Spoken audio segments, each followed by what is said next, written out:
तव कान्ता कस्ते पुत्रः संसारोऽयमतीव विचित्रः कस्य त्वं वा कूत आयातः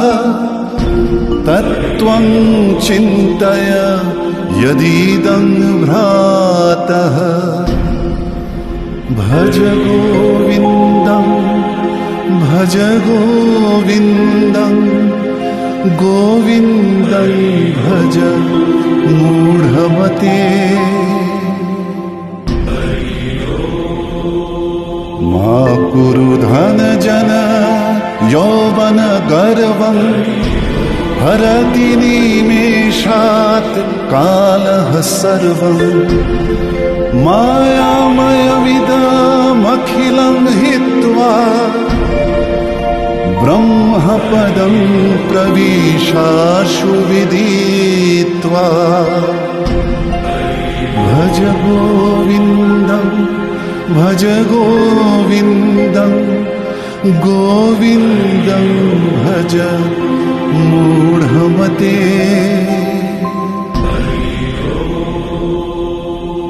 नलिनी दलगत जलमतितरलं तद्वज्जीवितमतिशय चपलं क्षणमति सज्जन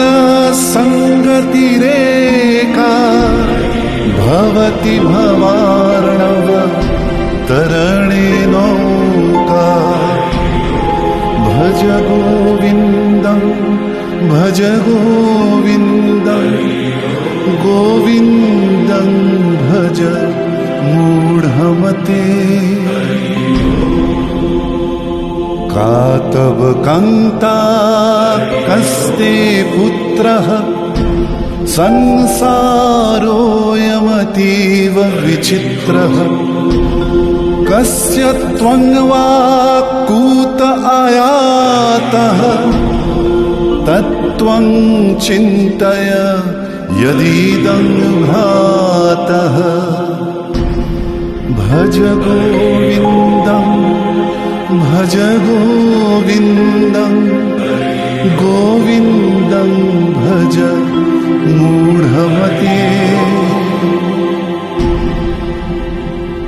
हरि ओम हरि